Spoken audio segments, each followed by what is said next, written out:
ജില്ലയിൽ ശക്തമായ മഴ തുടരുന്ന സാഹചര്യത്തിൽ പൊതുജനങ്ങളും വിനോദസഞ്ചാരികളും അതീവ ജാഗ്രത പാലിക്കണമെന്ന് ജില്ലാ കളക്ടർ ഡോക്ടർ ദിനേശ് ചെറുവാട്ട് അറിയിച്ചു. അത്യാവശ്യ ആവശ്യങ്ങളൊഴികെ ഇടുക്കിയിലേക്കുള്ള യാത്രകൾ പൂർണ്ണമായും ഒഴിവാക്കണം.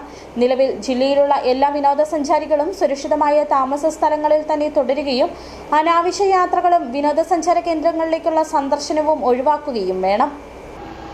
ജില്ലാ ഭരണകൂടവും ദുരന്ത നിവാരണ അതോറിറ്റിയും നൽകുന്ന ഔദ്യോഗിക നിർദ്ദേശങ്ങൾ കർശനമായി പാലിക്കണമെന്നും കളക്ടർ അഭ്യർത്ഥിച്ചു.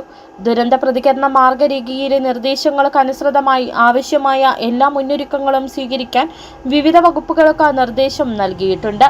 ദുരന്ത സാധ്യതാ മേഖലകളിൽ ദുരിതാശ്വാസ ക്യാമ്പുകൾ ആരംഭിക്കുന്നതിനുള്ള ക്രമീകരണങ്ങൾ ഏർപ്പെടുത്തിയിട്ടുണ്ട്.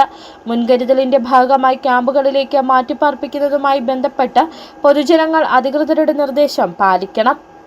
ജില്ലയിലെ ജലാശയങ്ങളിലെ ബോട്ടിംഗ്, കയാക്കിംഗ്, റാഫ്റ്റിംഗ്, കുട്ടവഞ്ചി സവാരി ഉൾപ്പെടെയുള്ള എല്ലാ ജലവിനോദങ്ങളും ദുരന്തസാധ്യതാ മേഖലകളിലെ എല്ലാവിധ വിനോദസഞ്ചാരങ്ങളും അലർട്ടുകൾ പിൻവലിക്കുന്നതുവരെ പിൻവലിച്ചു. ട്രക്കിംഗ് തുടങ്ങിയ സാഹസിക വിനോദങ്ങളും നിർത്തിവെച്ചു. റെഡ് അലർട്ട് പിൻവലിക്കുന്നതുവരെ മലയോര മേഖലയിൽ വൈകിട്ട് 7 മണി മുതൽ രാവിലെ 6 മണി വരെ യാത്ര നിരോധിച്ചു. ദുരന്ത നിവാരണ പ്രവർത്തനങ്ങൾക്കൊഴികെയുള്ള എല്ലാ ഖനന പ്രവർത്തനങ്ങളും നിരോധിച്ചിട്ടുണ്ട്. ക്രെയിനുകൾ, മണ്ണുമാറ്റി ഉൾപ്പെടെയുള്ള യന്ത്രങ്ങൾ സജ്ജമാണെന്ന് ഉറപ്പാക്കാൻ RTOയ്ക്ക് നിർദ്ദേശം നൽകി. തോട്ടം മേഖലയിൽ അപകട സാധ്യത കണക്കിലെടുത്ത എസ്റ്റേറ്റ് ഉടമകൾ ജാഗ്രത പുലർത്തണം. City vision, Idukki.